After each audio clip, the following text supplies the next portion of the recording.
गणेशाय नमः। श्री जानकी वल्लभाय नमः।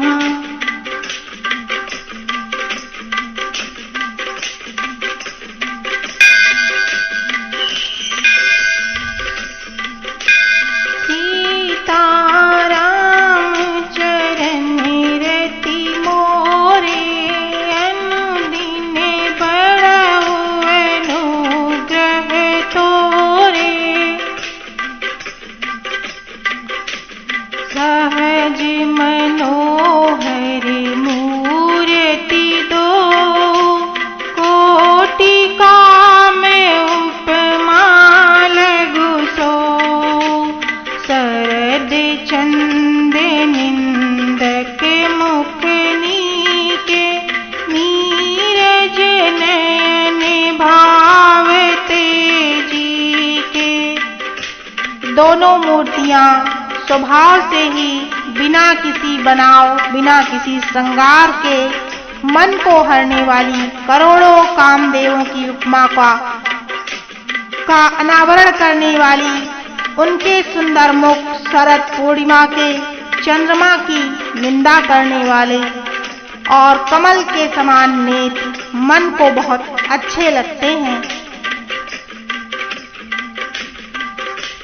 चितवनी चारु मारे मनोहरनी, भावती हृदय जाति नहीं बरनी। कल कपोल श्रुति कुंडल लोला, चिबुक धर सुंदर मृदु बोला। सुंदर चितवन सारे संसार के मन को हरने वाले, कामदेव के भी मन को हरने वाली है। वह हृदय को बहुत प्यारी लगती है, पर उसका वर्णन नहीं किया जा सकता। सुंदर गाल हैं, कानों में चंचल घूमते हुए कुंडल हैं, ढोढ़ी और अधर सुंदर हैं, कोमल बाणी है। कुमुद बंधु करे निंदक हासा, भ्रकुटि विकट मनोहर नासा।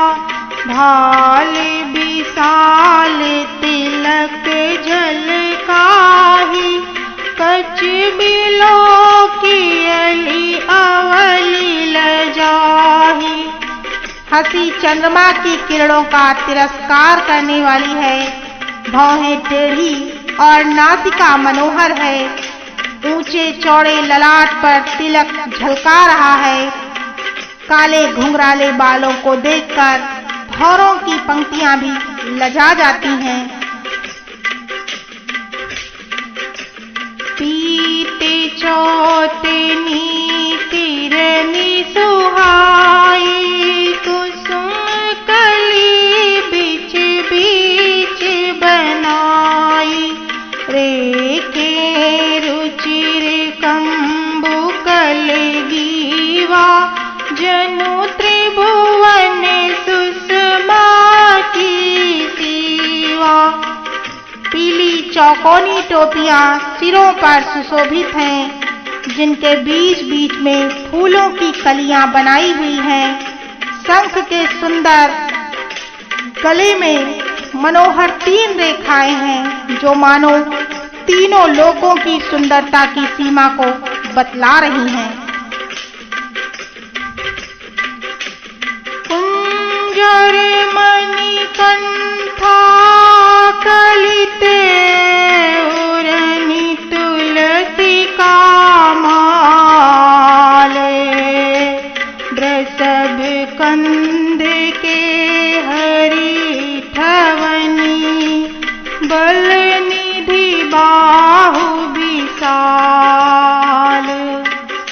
हृदयों पर गज मुक्ताओं के सुंदर कंठे और तुलसी की मालाएं सुशोभित हैं। उनके कंधे बैलों के कंधे की तरह ऊंचे तथा पुष्ट हैं और एड़ खड़े होने की शान सिंह की सी है और भुजाएं विशाल एवं बल की भंडार हैं।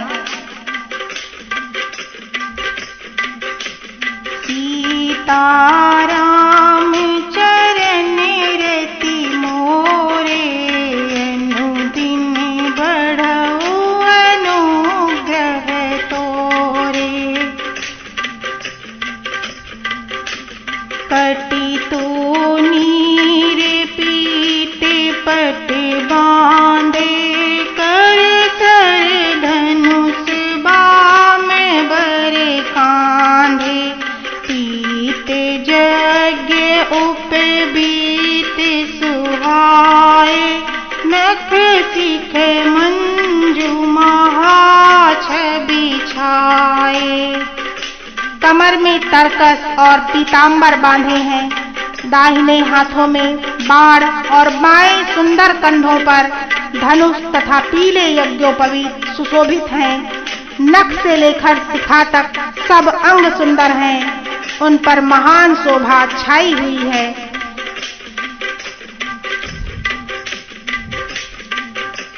देख लोग सब भय सुखारे, एक टक लोचन चलत ना तारे।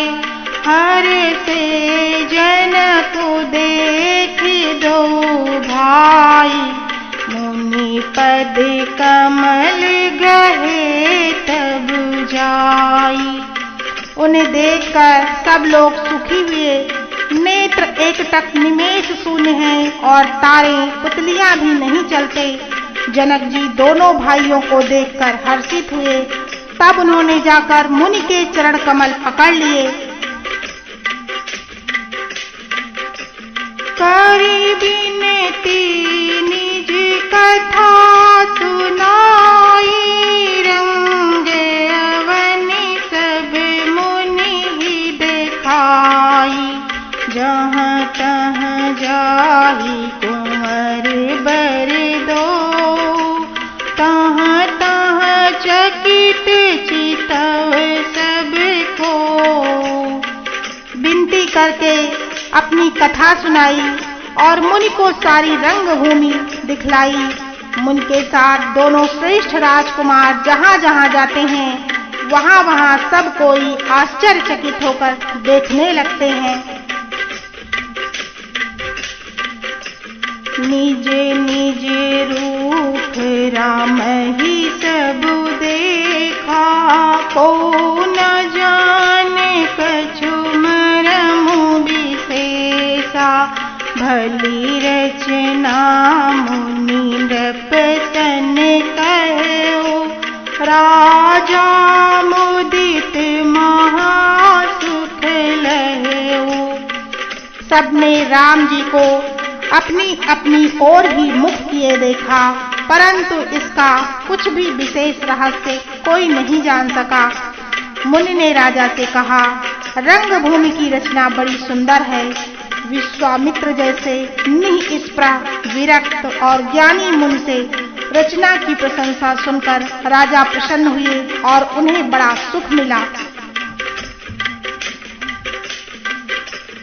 सब मंचन ते मंचु एक, सुंदर बिसद विशाले।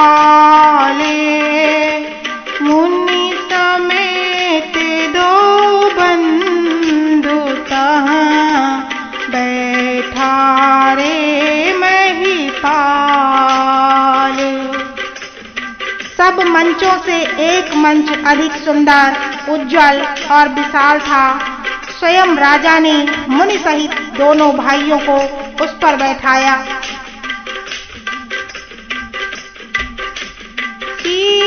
सीताराम चरण रति मोरे, अनुदिन बढ़ऊ अनुग्रह तोरे।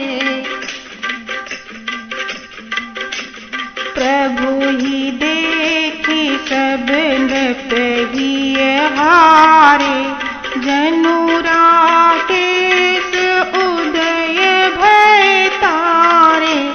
असी प्रतीति सबके मन माही, राम चापे तो रब को देखकर सब राजा हृदय में ऐसे हार गए, निराश हो गए, जैसे पूर्ण चंद्रमा के उदय होने पर तारे प्रकाशहीन हो जाते हैं। उनके तेज को देखकर सबके मन में ऐसा विश्वास हो गया कि श्री रामचंद्र ही धनुष को तोड़ेंगे, इसमें संदेह नहीं है। बिनु भंजेहु भव धनुष विशाला, मेली सिए राम उरे माला। अस बिचारी गवनहु घर भाई, जसु प्रताप बलु तेजु गवाई। इधर उनके रूप को देखकर सबके मन में यह निश्चय हो गया कि शिव जी के विशाल धनुष को जो संभव है वह कौन तोड़ सकेगा। बिना तोड़े ही सीता जी श्री रामचंद्र जी के ही गले में जयमाला डालेंगी, अर्थात दोनों तरह से हमारी हार होगी। इससे ऐसा सोच कर वे कहने लगे, हे भाई, ऐसा विचार कर यश, प्रताप, बल और तेज गंवाकर अपने अपने घर चलो। बिहसे अपर भूप सुनि बानी, जे विवेक अंधे अभिमानी। तोरे हु धनुष ब्याहु अवगाहा, बिनु तोरे को कुंवरी बियाहा। दूसरे राजा जो अविवेक से अंधे हो रहे थे, अभिमानी थे, यह बात सुनकर बहुत हंसे। उन्होंने कहा, धनुष तोड़ने पर ही विवाह होना कठिन है, अर्थात सहज ही में हम जानकी जी को हाथ से जाने नहीं देंगे। फिर बिना तोड़े तो राजकुमारी को ब्याह ही कौन सकता है। एक बार कालो किने हो, सियहित समर जी तब हम सो। यह सुनी अवर महिप मुस्काने, धर्मशील हरि भगत सयाने। काल ही क्यों न हो, एक बार तो सीता जी के लिए उसे हम युद्ध में जीतेंगे। यह घमंड की बात सुनकर दूसरे राजा जो धर्मात्मा, हरि भक्त और सयाने थे, मुस्कुराए। सिए बियाह बिराम, गर्भ दूरी करि नृपन के। जीति को सत्य संग्राम, दशरथ के रन बांकुरे। उन्होंने सभी राजाओं के गर्व दूर करके जो धनुष किसी से नहीं टूटेगा, उसे तोड़कर श्री रामचंद्र जी सीता जी को ब्याहेंगे। महाराज दशरथ के रण में बाकी पुत्रों की युद्ध में भला कौन जीत सकता है।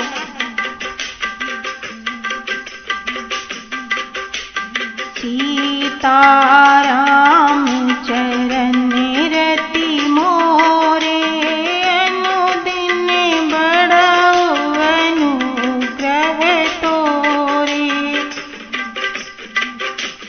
देख मरहु जनी गाल बजाई, मन मोद कनिकी भूख बुताई। सिख हमारी सुनी परम पुनीता, जगदम्बा जानहु जिय सीता। गाल बजाकर व्यर्थ ही मत मरो, मन के लड्डुओं से भी कहीं भूख बुझती है। हमारी परम पवित्र निष्कपट सीख को सुनकर सीता जी को अपने जी में साक्षात जगत जननी समझो। उन्हें पत्नी रूप में पाने की आशा एवं लालसा छोड़ दो। जगत पिता रघुपति ही बिचारी, भरी लोचन छबि लेहु निहारी। सुंदर सुखद सकल गुण राशि, ए दो बंधु शंभु उर्वासी। और श्री रघुनाथ जी को जगत का पिता परमेश्वर विचार कर नेत्र भरकर उनकी छवि को देख लो। ऐसा अवसर बार बार नहीं मिलेगा। सुंदर सुख देने वाले और समस्त गुणों की राशि ये दोनों भाई शिव जी के हृदय में बसने वाले हैं। स्वयं शिव जी भी इन्हें सदा हृदय में छिपाए रखते हैं। वे तुम्हारे नेत्रों के सामने आ गए हैं। सुधा समुद्र समीप बिहाई, मृग जलु नीरखि मरहु कत धाई। करहु जाई जा कहूँ जोई भावा, हम तो आजु जन्म फलु पावा। समीप आए हुए भगवत दर्शन रूप अमृत के समुद्र को छोड़कर तुम जगत जननी जानकी को पत्नी के रूप में पाने की दुराशा रूप मिथ्या मृग जल को छोड़कर दौड़कर क्यों मरते हो? फिर भाई, जिसको जो अच्छा लगे वही जाकर करो। हमने तो श्री रामचंद्र जी के दर्शन करके आज अपना जन्म लेने का फल पा लिया है। जीवन और जन्म तो सफल कर लिया। अस कही भले भूप अनुराग, रूप अनूप बिलोकन लागे। देखहि सुर नभ चढ़े विमाना, बरसहि सुमन करहि कल गाना। ऐसा कहकर अच्छे राजा प्रेम मग्न होकर श्री रामचंद्र जी का अनुपम रूप देखने लगे। मनुष्यों की तो बात ही क्या है, देवतागण भी आकाश से विमानों पर चढ़े हुए दर्शन कर रहे हैं और सुंदर गान करते हुए फूल बरसा रहे हैं।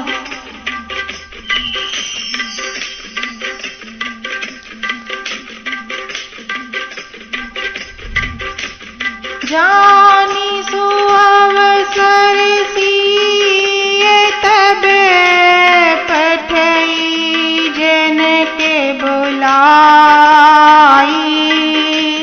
चतुर सखी सुंदर सकल सादर चली लवाई। तब सुअवसर जानकर जनक जी ने सीता जी को बुलावा भेजा।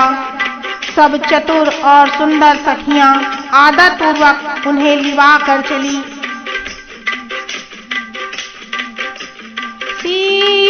सीताराम चरण रति मोरे, अनुदिन बड़ो अनुग्रह तोरे। सिए शोभा नहीं जाई बखानी, जगदम्बिका रूप गुण खानी। उपमा सकल मोहि लघु लागी, प्राकृत नारी अंगे अनुरागी। रूप और गुणों की खान जगत जननी जानकी जी की शोभा का वर्णन नहीं हो सकता। उनके लिए मुझे सब उपमाएं तुच्छ लगती हैं, क्योंकि वे लौकिक स्त्रियों के अंगों से अनुराग रखने वाली हैं, अर्थात वे जगत की स्त्रियों के अंगों को दी जाती हैं। काव्य की उपमाएं सब त्रिगुणात्मक माइक जगत से ही ली गई हैं। उन्हें भगवान की स्वरूपा शक्ति श्री जानकी जी के अपराकृत चिन्मय अंगों के लिए प्रयुक्त करना उनका अपमान करना होगा और अपने को उपहासास्पद बनाना होगा।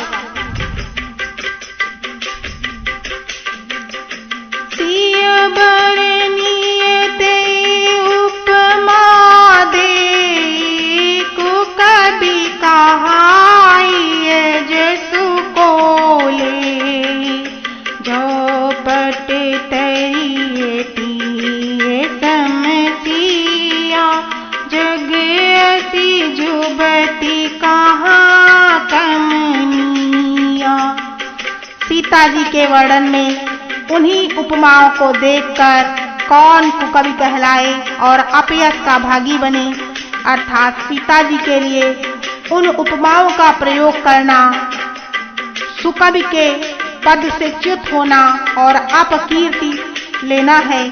कोई भी सुकवि ऐसी नादानी एवं अनुचित कार्य नहीं करेगा। यदि किसी स्त्री के साथ सीता जी की तुलना की जाए तो जगत में ऐसी सुंदर युवती है ही नहीं जिसकी उपमा उन्हें दी जाए। गिरा मुखर तन अर्ध भवानी रति अति दुखित अतनुपति जानी बिसे बारुनी बंधु प्रिय जेहि कहिए रमा सम किमि बेदेहि। पृथ्वी की स्त्रियों की तो बात ही क्या है, देवताओं की स्त्रियों में भी यदि देखा जाए तो हमारी अपेक्षा कहीं अधिक दिव्य और सुंदर हैं। उनमें सरस्वती जी बहुत बोलने वाली हैं। पार्वती जी अर्धांगिनी अर्थात अर्धनारीश्वर नटेश्वर के रूप में उनका आधा ही अंग स्त्री का है, शेष आधा अंग पुरुष शिव जी का है। कामदेव की रति पत्नी रति पति को बिना शरीर का अनंग जानकर बहुत दुखी रहती हैं, जिनके विष और मध्य जैसे समुद्र से उत्पन्न होने के नाते प्रिय भाई हैं। उन लक्ष्मी जी के समान तो जानकी जी को कहा ही कैसे जाए। जो छवि सुधा पयो निधि होई परम रूप में कच्छप सोई शोभार जुमंदरु सिंगारु मथे पानी पंकज निजे मारू। जिन लक्ष्मी जी की बात ऊपर कही गई है वे निकली थी खारे समुद्र से, जिसको मथने के लिए भगवान ने अति कर्कश पीठ वाले कच्छप का रूप धारण किया। रस्सी बनाई गई, महान विषधर वासुकी नाग की मथानी का कार्य किया। अतिशय कठोर मंदराचल पर्वत ने और उसे मथा सारे देवताओं और दैत्यों ने मिलकर जिन लक्ष्मी को अतिशय शोभा की खान और अनुपम सुंदरी कहते हैं, उनको प्रकट करने में हेतु बने ये सब असुंदर एवं अस्वाभाविक ही कठोर उपकरण। ऐसे उपकरणों से प्रकट हुई लक्ष्मी जी श्री जानकी जी की समता को कैसे पा सकती हैं? हाँ, इसके विपरीत यदि छवि रूपी अमृत का समुद्र हो, परम रूप में कच्छप हो, शोभा रूप रस्सी हो, श्रृंगार रस पर्वत हो और उस छवि के समुद्र को स्वयं कामदेव अपने ही कर कमल से मथें। एहि विधि उपजे लक्ष्य जब सुंदरता सुख मूल, तदपि सकोच समेत कभी कहीं सीय समतूल। इस प्रकार का संयोग होने से जब सुंदरता और सुख की मूल लक्ष्मी उत्पन्न हो तो भी कवि लोग उसे बहुत संकोच के साथ सीता जी के समान कहेंगे।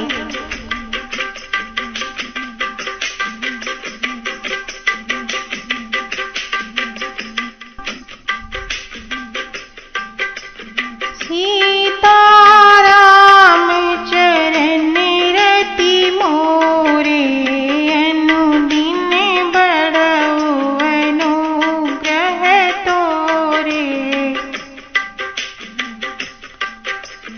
चली संग ले सखी सयानी, गावत गीत मनोहर बानी।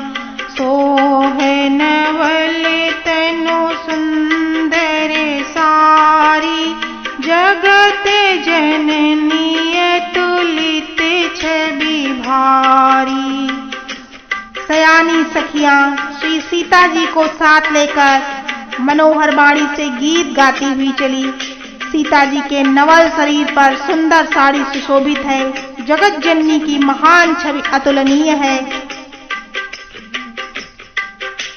भूषण सकल सुदेश सुहाए, अंग अंग रचि सकिन बनाए। रंग भूमि जब सिय पगुधारी, देखी रूप मोहे नर नारी। सब आभूषण अपनी अपनी जगह पर सुशोभित हैं, जिन्हें सखियों ने अंग अंग में भली भांति सजाकर पहनाया है। जब सीता जी ने रंगभूमि में पैर रखा, तब उनका दिव्य रूप देखकर स्त्री पुरुष सभी मोहित हो गए। हरसी सुरन दुंदुभि बजाई, बरसी प्रसून अक्षरा गाई। पानी सरोज सोहे जय माला, अवचट चितये सकल भुआला। देवताओं ने हर्षित होकर नगाड़े बजाए, पुष्प बरसाकर अप्सराएं गाने लगी। श्री सीता जी के कर कमलों में जयमाला सुशोभित है। सब राजा चकित होकर अचानक उनकी ओर देखने लगे।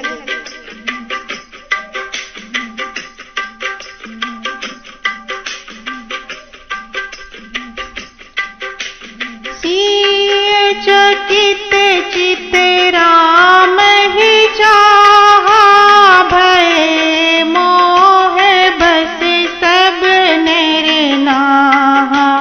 मुनि समीप देखे दो भाई, लगे ललकी लोचन निधि पाई। श्री सीता जी चकित चित्त से श्री राम जी को देखने लगी। तब सब राजा लोग मोह के बस हो गए। सीता जी ने मुनि के पास बैठे हुए दोनों भाइयों को देखा तो उनके नेत्र अपना खजाना पाकर उसी ओर देखने लगे और वहीं पर स्थिर हो गए।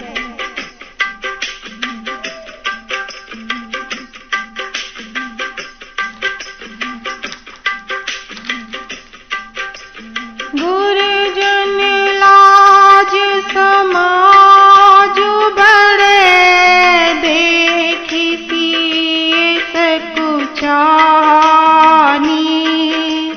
लागी बिलोकन सखीन तने, रघुवीर ही उरयानी। परंतु गुरुजनों की लाज से तथा बहुत बड़े समाज को देखकर सीता जी सकुचा गई। वे श्री राम जी को हृदय में लाकर सखियों की ओर देखने लगी। सीताराम चरण रति मोरे, अनुदिन बढ़ऊ अनुग्रह तोरे। राम रूप रुषि छवि देखे, नर नारी ने परिहरी निमेष। सोचहि सकल कहत सकुचाहि, विधि सन विनय करहि मन माहि। श्री राम जी का रूप और श्री सीता जी की छवि को देखकर स्त्री पुरुषों ने पलक मारना छोड़ दिया। सब एकटक देखने लगे। सभी अपने मन में सोचते हैं पर कहते सकुचाते हैं, मन ही मन में विधाता से विनय करते हैं। हरु विधि बेगी जनक जड़ताई, मति हमारी ऐसी देहि सुहाई। बिनु विचारे पनुत जिनरे नाहु, सिय राम कर करे विवाहु। हे विधाता, जनक जी की मूर्ता को शीघ्र हर लीजिए। हमारी ही ऐसी सुंदर बुद्धि उन्हें दीजिए कि जिससे बिना ही विचार किए राजा अपना प्रण छोड़कर श्री सीता जी का विवाह श्री राम जी से कर दें।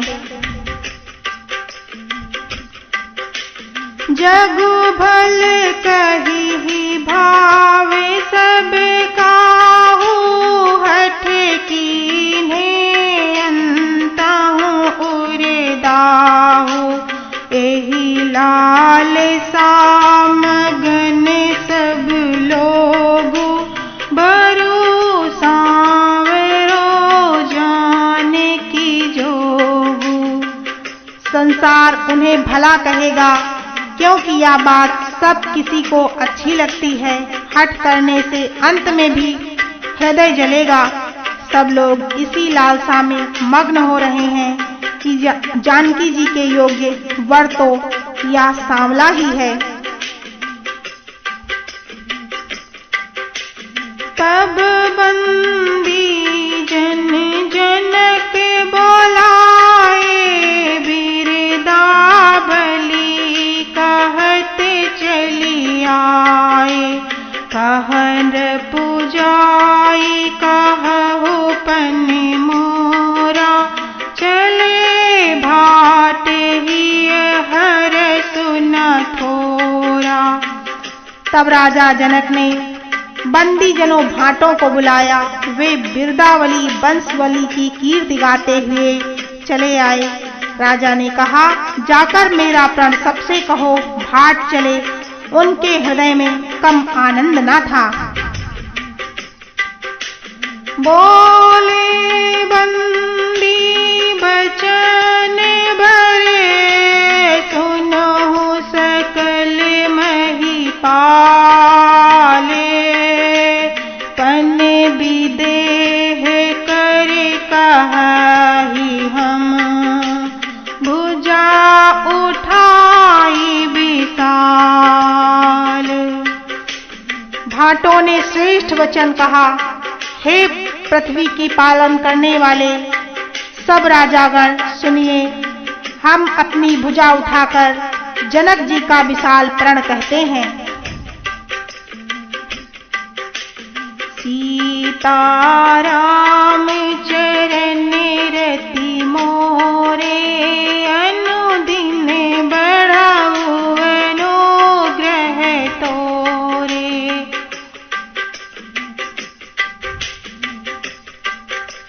नृप भुज बलु विधु शिव धनु राहु, गरुड़ कठोर विदित सब काहू। रावणु बानु महाभट भारे, देखी सरासन गवहीं सिधारे। राजाओं की भुजाओं का बल चंद्रमा है, शिव जी का धनुष राहु है। वह भारी है, कठोर है, यह सबको विदित है। बड़े भारी योद्धा रावण और बाणासुर भी इस धनुष को देखकर गौ से चुपके से चलते बने। उसे उठाना तो दूर रहा, छूने तक की हिम्मत न हुई। सोई पुरारी को दंडु कठोरा, राज समाज आजु सोई तोरा। त्रिभुवन जय समेत बैदेही, बिनहि विचार बरई हठि तेहि। उसी शिव जी के कठोर धनुष को आज इस राज समाज में जो भी तोड़ेगा, तीनों लोकों की विजय के साथ ही उसको जानकी जी की बिना किसी विचार के हठ पूर्वक वरण करेंगी। सुनीपन सकल भूप अभिलाषे भट मानियति कय मन माखे परिकर बांधी उठे कुलाई चले इष्ट देवन सिर नाई। प्रण सुनकर सब राजा ललचा उठे। जो वीरता के अभिमानी थे वे मन में बहुत ही तमतमाए, कमर कसकर अकुलाकर उठे और अपने इष्ट देव को सिर नवाकर चले। तमकी ताकी तकी शिव धनु धरहि उठई न कोटि भांति बलु करहि जिनके कछु विचारु मन माही चाप समीप महीप न जाही। वे तमक कर बड़े ताव से शिव जी के धनुष की ओर देखते हैं, फिर निगाह जमाकर उसे पकड़ते हैं, करोड़ों भांति से जोर लगाते हैं, पर वह उतना ही नहीं। जिन राजाओं के मन में कुछ विवेक है वे धनुष के पास ही नहीं जाते। तमकी धरहि धनु मूढ़ पे उठई न चलहि लजाई मनहु पाई भट बाहुबल अधिकु। तमकी धरहि धनु मूढ़ पे उठई न चलहि लजाई मनहु पाई भट बाहुबलो अधिकु अधिकु गरुआई। वे मूर्ख राजा तमक कर धनुष को पकड़ते हैं, परंतु जब नहीं उठता तो लजाकर चले जाते हैं। मानो वीरों की भुजाओं का बल पाकर वह धनुष अधिक अधिक भारी होता जा रहा है। सीताराम चरण रति मोरे अनुदिन बड़ो अनुग्रह तोरे। प्रस्तुत कथा के इस प्रसंग में श्री राम लक्ष्मण सहित विश्वामित्र का यज्ञशाला में प्रवेश होता है। श्री सीता जी का यज्ञशाला में प्रवेश बंदी जनों द्वारा जनक की प्रतिज्ञा की घोषणा। इसी प्रकार क्रमबद्ध गोस्वामी तुलसीदास कृत रामचरितमानस सुनने के लिए आप सभी लोगों से मेरा विनम्र निवेदन है कि आप लोग इस चैनल को लाइक, शेयर और सब्सक्राइब करें तथा सर्व समाज की आध्यात्मिक उन्नति में सहयोग करें। श्री राम भद्राय नमः।